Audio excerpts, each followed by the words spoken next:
আমি পৃথিবীতে যা কিছু সৃষ্টি করেছি আমি মানুষদেরকে সব থেকে দামি করে দিয়েছি। সুবহানাল্লাহ। সম্মানিত ভাইরা, আল্লাহ রাব্বুল আলামিন বলেন, আমি এই পৃথিবীর জমিনের ভিতরে যাদেরকে অতি দামি করে বানিয়েছি, সুন্দর করে বানিয়ে দিয়েছি, এই মানুষদেরকে আমি মোহাব্বত করে আদর করে মানুষদেরকে এত সুন্দর করে আমি তৈরি করেছি। তোমাদের যেখানে হাতের প্রয়োজন আছে আমি আল্লাহ তোমাদেরকে হাত দিয়েছি। সুবহানাল্লাহ। তোমাদের চোখের প্রয়োজন আছে আমি আল্লাহ তোমাদেরকে চোখ দান করেছি। সুবহানাল্লাহ। তোমাদের পায়ের প্রয়োজন আছে আমি তোমাদেরকে পা দিয়েছি। সুবহানাল্লাহ। শরীরের ভিতরে অঙ্গ প্রত্যঙ্গের ভিতরে যা কিছু তোমাদেরকে আমি আল্লাহ তাআলা সুন্দর করে বানিয়ে দিয়েছি। একবার চিৎকার মেরে আওয়াজ করে বলুন সুবহানাল্লাহ। সুবহানাল্লাহ। মুসলমান বাবা,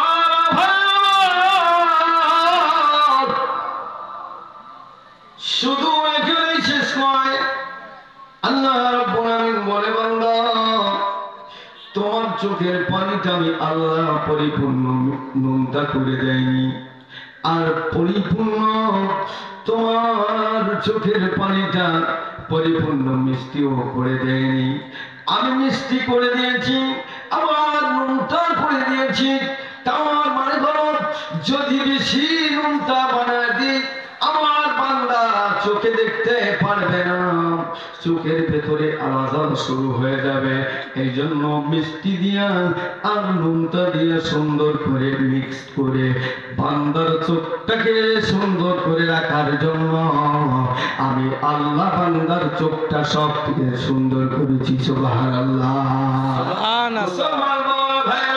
সেখানে শেষ নয়, আপনার আমার শ্বাস আর নিঃশ্বাস নেওয়ার জন্য দুইটা নাক দিয়েছেন, নাকের পানিটা হালকা টক করে দিয়েছেন। আর এই যে মুখমণ্ডল দিয়েছেন, মুখের ভেতরে আলটাকরার উপরে ছোট্ট ছোট্ট কয়টা দানা আছে, ছিদ্র আছে। এই ছিদ্রটা দিয়ে আপনি যে খাবারটা খাবেন ওই খাবারের স্বাদ আপনি পেয়ে যাবেন। যেই খাবার আপনি খাবেন, টক খাবে টকের স্বাদ পেয়ে যাবে, মিষ্টি খাবে মিষ্টির স্বাদ পেয়ে যাবে। তুমি যখন আপনার আমার পা থেকে মাথা পর্যন্ত গলা পর্যন্ত যদি মিষ্টি দিয়ে সাজিয়ে দাও হয়, ও মুসলমান বলে দিন ওই মিষ্টির স্বাদ কি আপনি আমি পাবো না? জোরে বলুন পাবো না? যদি সেটা না পাই, আল্লাহ ওই মুখের ভেতরে যে নালাটা আমি দিয়েছি পরিপূর্ণ নালাটা আমি আল্লাহ বান্দার মুখের নালাটা মিষ্টি করে দিয়েছি। জোরে বলুন সুবহানাল্লাহ। সুবহানাল্লাহ। কারণ হলো এখন আমি বলেন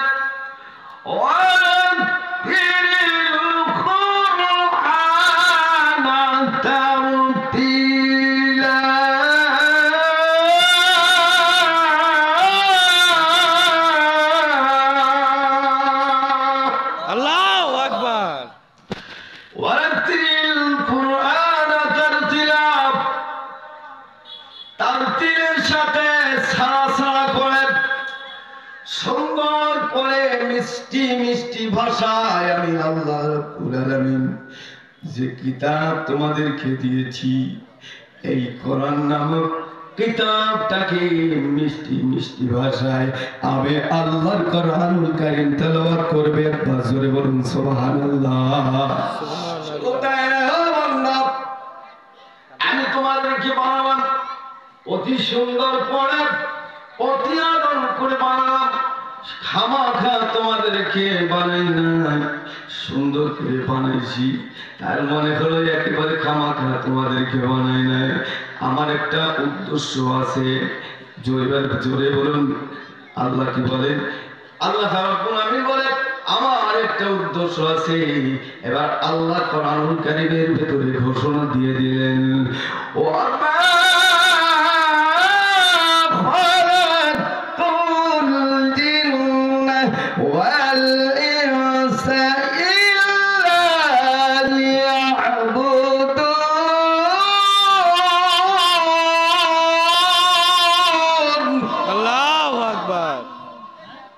কথা বলুন কার? আল্লাহ। জোরে বলুন কার? আল্লাহ।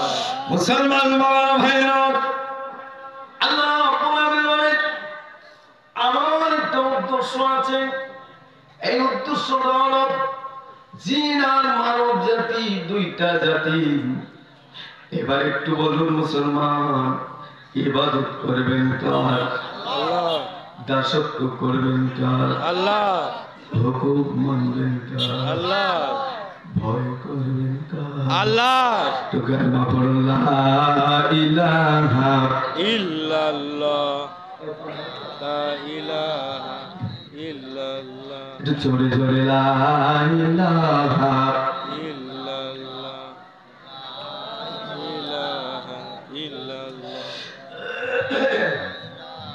খাসার পাখি উড়ে গেল, খাসার পাখি উড়ে গেল, ভাবে কি এখন শেষে বিদায়ে চলছে আয়োজন আমার, শেষে বিদায়ে চলছে আয়োজন। লা ইলাহা ইল্লাল্লাহ, লা ইলাহা ইল্লাল্লাহ, ইলাহা ইল্লাল্লাহ রাসূলুল্লাহ সাল্লাল্লাহু আলাইহি ওয়াসাল্লাম। কষ্ট হচ্ছে আপনাদের? না।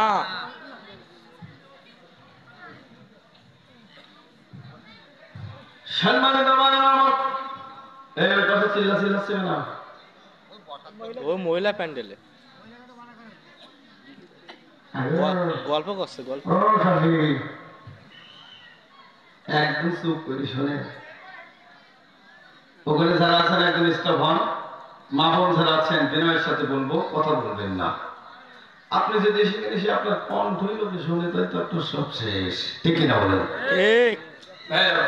আসুন, আল্লাহ তাআলা বলছেন আমি মানব জাতি, জিন জাতি এদেরকে বানালাম, ইবাদত করবে কার? আল্লাহ। দাসত্ব করবে কার? আল্লাহ। আমরা আল্লাহর ইবাদত করব, দাসত্ব করব, আল্লাহর আর হুকুম মানব আরেকজনের নাকি? না, আল্লাহর হুকুম মানতে হবে অবশ্যই।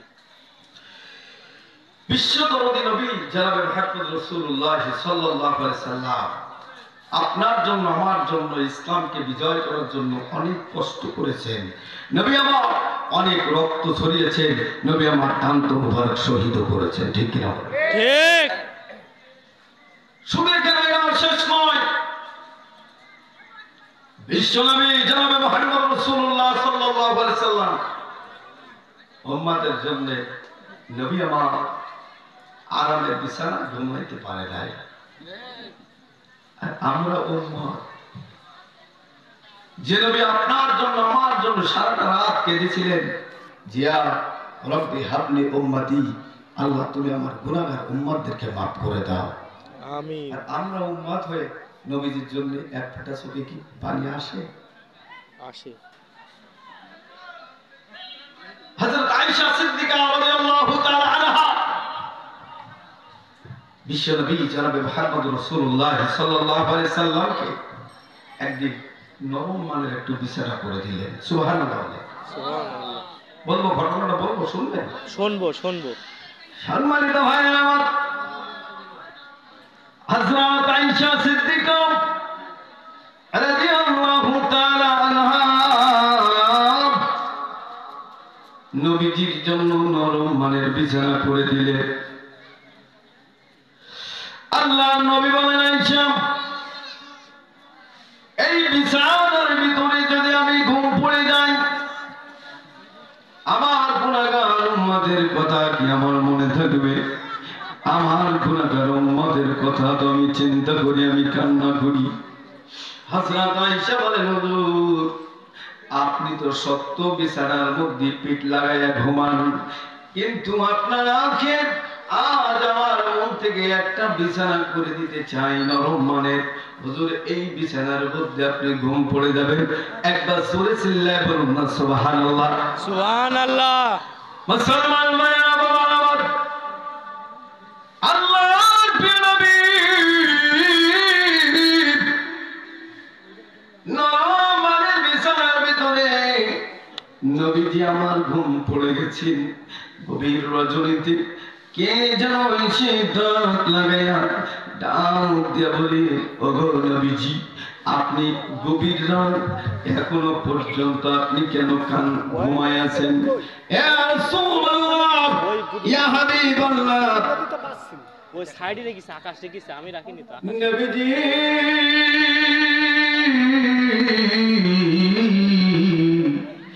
আপনি জি এভাবে নরম মানের বিছানার মধ্যে ঘুম পড়ে আছেন, বলুন তো আপনার গুনাহগার উম্মতের উপায় হবে কি? আপনার গুনাহগার উম্মতের জন্য কে কাঁদবে? বিশ্ব নবী জনাব মুহাম্মদুর রাসূলুল্লাহ সাল্লাল্লাহু আলাইহি সাল্লাম ঘুম থেকে জেগে জেগে উঠে নবীজি চোখ মুবারক বয়ে বয়ে দাড়ি মুবারক সিঞ্চন ভেদ করে ওই যে নবীজির বুক বয়ে বয়ে পানিগুলো জমিনের দিকে প্রবাহিত হয়। নবী আমার কেঁদে কেঁদে বলেন, ইয়া রাব্বি হাবলি উম্মতি, ওগো আল্লাহ আমার গুনাহগার উম্মতকে মাফ করে দাও। জোরে বলুন সুবহানাল্লাহ। সুবহানাল্লাহ। প্রাণের বায়ান নবী ওমর বাড়ি থেকে বের হয়ে গেল, কোথায় যেন চলে গেছেন। আর মসজিদে নববীতে যখন আজানের ধ্বনিগুলো আসত, হযরত বেলালের কণ্ঠের আওয়াজে যখন আজান শুরু করে দিতেন, হযরত বেলাল যখন আজান দিতেন মসজিদে নববীর ভিতরে, আজান শেষ হওয়ার মুহূর্তের মধ্যে আপনার আমার নবী জনাবে মুহাম্মদুর রাসূলুল্লাহ সাল্লাল্লাহু আলাইহি সাল্লাম দিনের নবী রাহমাতুল লিল আলামিন মসজিদে নববীতে এসে হাজির হয়ে যেতেন। জোরে বলুন সুবহানাল্লাহ। মুসলমান ভাই আমার, মসজিদে নববীর ভিতরে আজান হয়ে গেছে। সাহাবীরা একজন একজন মসজিদে নববীর মধ্যে হাজির হয়ে গেল, কিন্তু নবীজি মসজিদে আসে না। হযরত বেলালকে ডাকতে বলেন, বেলাল নবী এখনো কেন মসজিদে আসে নাই? চলো বেলাল যাই নবীকে আমরা ডাইকা নিয়ে আসি। হযরত বেলাল বলেন, ও নবীজির সাহাবীরা, প্রয়োজনে মসজিদে নববীর ভিতরে আমি ডিউটি করব না, তারপরও আল্লাহর নবীকে ডাকার মতো সাহস আমার নাই। চলে জোরে বলুন সুবহানাল্লাহ।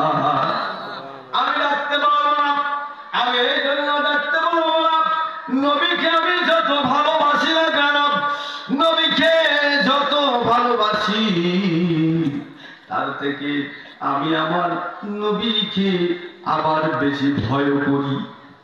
এবার বলুন মুসলমান, আমার নবীকে নিয়ে যারা কটূক্তি করলো, আর আমরা মুখে মুখে মুখে মুখে যারা বলে আমরা নবী, আমরা নবীজি উম্মত বলে দাবি করি, এইবার বলুন নবীকে যারা গালি দিলেন, নবীকে নিয়ে যারা কটূক্তি করলেন, আমরা মুসলমান যারা আমরা এই ব্যাপারে প্রতিবাদ করতে গিয়েছিলাম।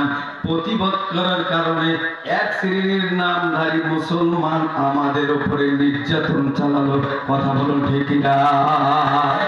ও মুসলমান, আমি আপনাদেরকে বুঝাইতে চাই, এমন একজন নেতা আপনি আর আমি বেছে নিব যে নেতা কিয়ামতের দিন মুসিবতের কালে যখন সন্তান মাকে চিনবে না, মা সন্তানকে চিনবে না, সন্তান বাবাকে চিনবে না, আর বাবার ওই দিন সন্তানকে চিনবে না, ওই মুহূর্তে কঠিন একটা বিপদে পড়ে যাব। আপনার আমার কলিজা থেকে যখন নবীকে বেশি ভালোবাসবো, নবীজির শানে দুরূদ পড়ব, ওই দিন একটা আমল যদি কবুল হয়, কিয়ামতের ময়দানে বিশ্বনবী আপনার আমার হাত ধরে আল্লাহর জান্নাতের ভেতরে পাঠিয়ে দিবে। সুবহানাল্লাহ। আর আমার বন্ধুগণ, হযরত বেলাল দাওয়াত দেন নবীজির সাহাবীরা, আমার সাহসে কুলায় না, আমি যেতে পারবো না, প্রয়োজনে আপনারা যান। নবীজির সাহাবী হযরত আবু বকর, ওমর, উসমান, আলী সকলের ভিতরে পরামর্শ শুরু হয়ে গেল। কেউ বললেন নবীজি কি জ্বর এলো, অসুস্থ হয়েছে, এমন চিন্তা ভাবনা করলেন। বিশ্ব নবী জনাব মুহাম্মদ রাসূলুল্লাহ সাল্লাল্লাহু আলাইহি ওয়াসাল্লাম নবীকে এখন ডাকার প্রয়োজন নয়। হযরত আবু বকর সিদ্দিক রাদিয়াল্লাহু তাআলা আনহুর ইমামতিতে সকলে মিলে নামাজ আদায় করে নিলেন। নামাজের পরে নবীজির সাহাবীরা হযরত আয়েশা সিদ্দিকার হুজরার ভেতরে প্রবেশ করলেন। একবার জোরে চিল্লায়া বলুন সুবহানাল্লাহ।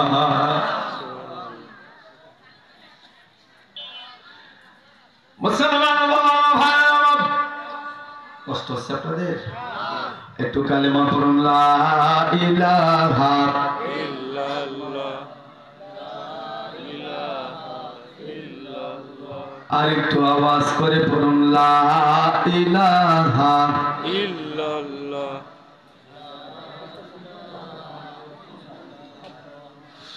লা ইলাহা ইল্লাল্লাহু মুহাম্মাদুর রাসূলুল্লাহ।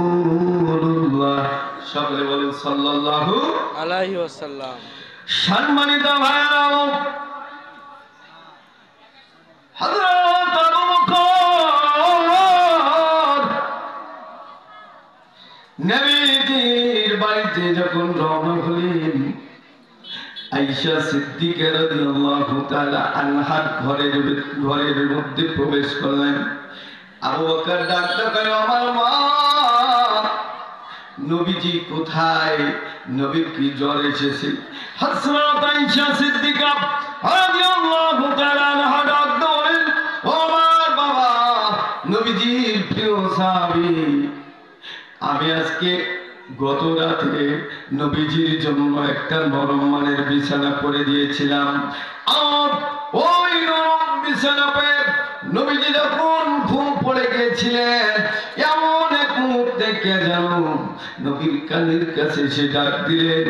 আর নবী ঘুম থেকে জেগে জেগে উঠে ওখান থেকে বের হয়ে গেছে, এখনো পর্যন্ত নবী বাড়ি ফিরে আসে নাই। সাহাবীদের মধ্যে বড় চিন্তা হয়ে গেল, বড় চিন্তা হলো, টেনশন হয়ে গেল। সকলে মিলে ঘোষণা দিলেন, মদিনার শহরে, বন্দরে, গ্রাম বন্দরে সকলে মিলে নবীকে তালাশ করার জন্য বের হয়ে গেলেন। এখনো পর্যন্ত নবীর খুঁজে পাওয়া যায় না। বিভিন্ন জায়গার মানুষগুলো একত্রিত ভাবে খুঁজে। মদিনার ছেলেরা, মেয়েরা, ছোট্ট শিশুরা মায়ের কাছ থেকে দুধ পান করে না। সকলের মধ্যে শোক লেগে গেল, নবীকে খুঁজে খুঁজে পাওয়া যায় না। হযরত বেলাল পাগলের মতো নবীকে খুঁজতেছিলেন। হযরত আবু বকর এভাবে যাইতে যাইতে একটা মরুভূমির দিকে রওনা রওনা হয়ে গেলেন। আর মরুভূমির দিকে যখন রওনা হয়, ওই মরুভূমির ভিতরে একটা রাখাল ছেলে ওই যে আপনার বকরি ছাগলগুলো নিয়ে আর দুম্বাগুলো নিয়ে মাঠে রাখাল যখন পশুদেরকে নিয়ে গিয়েছেন, ওই পশুদেরকে খাওয়ানোর জন্য যখন গিয়েছেন, এমন একটি মুহূর্তে হযরত আবু বকরের সাথে সাক্ষাৎ হয়ে গেল। হযরত আবু বকর সিদ্দিক রাদিয়াল্লাহু তাআলা আনহু কাঁদতে বলেন, ও রাখাল রে, তোমার কাছে একটা প্রশ্ন করি। আমি একজন মানুষের তালাশে বের হয়েছি, ওই মানুষটার চেহারার বিবরণ তোমাকে দিচ্ছি। একবার চন্দ্র সূর্যের দিকে তাকাবে আর ওই মানুষটার দিকে একবার তাকাবে, চন্দ্র সূর্যের ভেতরে দাগ দুখানো দেখতে পাবে। ওই মানুষটার দিকে তাকাইলে তোমার কোনো দাগ লুকানো দেখবে না, কোনো দাগ দেখা যাবে না। চন্দ্র সূর্য থেকে ওই মানুষটার চেহারা আরো সুন্দর আছে। জোরে জোরে বলুন সুবহানাল্লাহ। ও রাখাল, আমি মানুষটার তালাশে বের হয়েছি। আমি অতি সংক্ষেপে কথাটা শেষ করে দিব। ওই রাখাল ছেলেটি কয়েকটা ভাবে যখন বলা হলো, রাখালের জবান থেকে ডাকতে বলে, পতি ও পতি, আমি একটা মানুষের সন্ধান তোমাকে দিব। ওই মানুষটা যখন এই যে আমাদের থেকে অল্প একটু দূরে দেখা যায় একটা পাহাড়ের গর্ত, ওই পাহাড়ের গর্তের মধ্যে একটা মানুষ, ওই মানুষটার কেন যেন গুনগুন গুনগুন করে কি যেন বলে কান্দে। আমার পশুগুলো, ওই মানুষটা আসবার পরে আমার পশুগুলো কোনো ঘাসের মধ্যে মুখ লাগাই নাই। জোরে বলুন সুবহানাল্লাহ। সেই মানুষটা কোথায়? রাখাল ডাকতে বলেন, হে পতি, ওই মানুষের আরেকটা বিবরণ আপনাকে বলি। এই যে গাছ গাছালি যা দেখছেন, ওই মানুষটা সেদিন এই জায়গায় এসেছেন, আসার পর থেকে এই গাছের একটা পাতা পর্যন্ত নড়ে না, নিশ্চুপ হয়ে রয়েছে। সুবহানাল্লাহ সুবহানাল্লাহ। কষ্ট হচ্ছে আপনাদের না? ওই নবী, ওই নেতা দরকার আছে না নাই? আছে। এটা আওয়াজ করে বলুন, দরকার আছে না নাই? আছে। মুসলমান বাবারা দেখেন, ওই নবী ছাড়া আপনার আমার কোনো রাস্তা নাই। আপনি যে নেতার পেছনে ঘোরেন, দুদিন পর আপনার এতিম করতে চলে যাবে নাকি? মাঝে মাঝে এক কাপ চা, আমরা ছোটবেলায় মিছিল করতাম, মিছিল করে ক্লাবের সামনে আসতাম, আসলে বলতো যে এই ওরা মিছিল করে এসে ওদের এক কাপ চা দিয়ে 1 প্যাকেট 2 টাকার দামের বিস্কুট দেয় নাকি? আর এখন তো বিড়িতে বিক্রি হয়, কেউ 26 বিড়ি, 28 বিড়ি, 28 বিড়ি, আবার আমার আপেল সাহেবের বিড়ি নাকি বিড়িতে বিক্রি হয়। ওই বিড়িতে বিক্রি হয়ে কোনো লাভ আছে? কোনো লাভ নাই। আপনার আমার নেতা মুহাম্মদ রাসূলুল্লাহ সাল্লাল্লাহু আলাইহি সাল্লামকে যতক্ষণ পর্যন্ত হৃদয়ে দিল থেকে ভালোবাসতে না পারবেন, ততক্ষণ পরিপূর্ণ উম্মত হওয়া সম্ভব নয়। ঠিক। সম্মানিত ভাই আমার, এইবার হযরত আবু বকর ওই জায়গায় প্রবেশ করেছেন। প্রবেশ করার পরে বলেন, ইয়া রাসূলুল্লাহ, আসসালামু আলাইকা ইয়া রাসূলুল্লাহ। ও নবীজি, নবীজি গো, আমরা অনেকভাবে আপনাকে খোঁজাখুঁজি করতেছিলাম, আপনাকে খুঁজে পাই নাই। নবীজি মাথা উঠান, মাথা উঠান। হযরত আবু বকর যতবার বলেন, যত ডাকাডাকি করেন, যত চিল্লাচিল্লি করে না কেন, হযরত আবু বকরের কথায় বিশ্বনবী জনাব মুহাম্মদ রাসূলুল্লাহ সাল্লাল্লাহু আলাইহি সাল্লাম মাথা উঠায় না।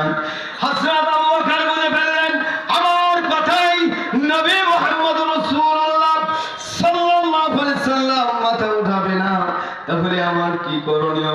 হযরত আবু বকর বড় চিন্তা করলেন, টেনশন করলেন, কুরবান পড়ে ওখান থেকে রওনা হয়ে গেলেন। এদিকে সাহাবীরা নবীর তালাশের জন্য পাগল পড়া হয়েছেন। হযরত আবু বকর হযরত আবু বকর ওখান থেকে রওনা দিলেন। এর মধ্যে হযরত ওমর পাগলের মতন হয়ে গেলেন। হযরত ওমর ডাক দিয়ে বলেন, হে কাফেরের গোষ্ঠীরা, শুনে রাখো, মনে রেখে দাও, আমার নবীজি, বিশ্ব নবী জনাব মুহাম্মদুর রাসূলুল্লাহ সাল্লাল্লাহু আলাইহি সাল্লাম, আমার নবীকে খুঁজে খুঁজে পাওয়া যায় না। আমার নবীকে যদি খুঁজে খুঁজে মিল না করতে পারি, নবীকে যদি আমার কাছে আমি না পাই, মনে রাখো আমার তরবারি থেকে একজন কাফেরকে আমি বাঁচতে দিব না। এইবার কাফেরের মধ্যে দিয়া, ইহুদীদের মধ্যে দিয়া সকলেই ভয়ে আতঙ্ক হয়ে গেল।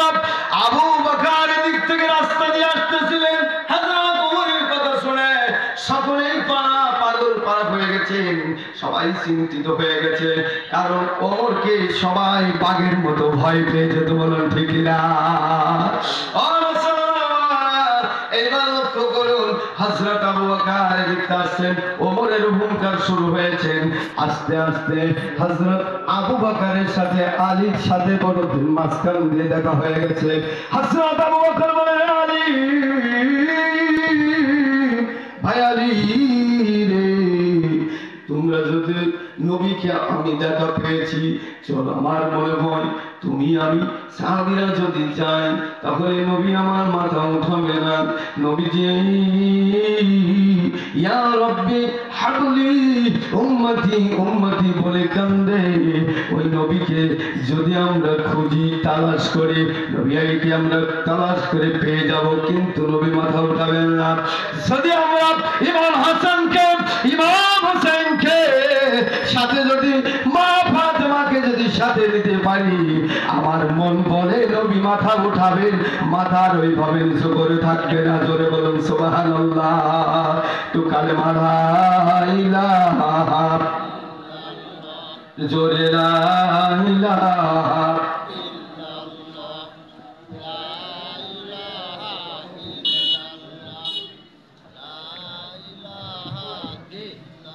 একটু জোরে জোরে লা ইলাহা ইল্লাল্লাহ। আপনাদেরকে আজান শোনাবো, কয়েকটা দেশের আজান শোনাবো, শোনান। এটা আওয়াজ দেন, লা ইলাহা ইল্লাল্লাহ, লা ইলাহা ইল্লাল্লাহ।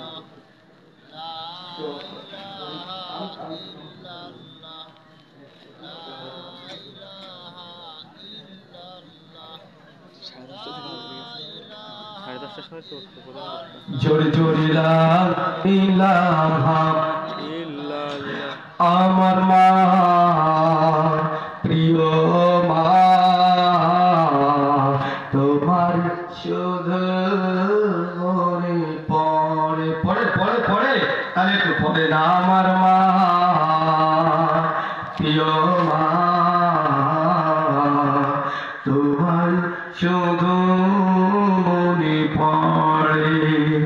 মাঝি আমার বড় আপন, ভুলতে পারি না কাকে, আমার মা, প্রিয় মা, তোমার শুধু মনে পড়ে।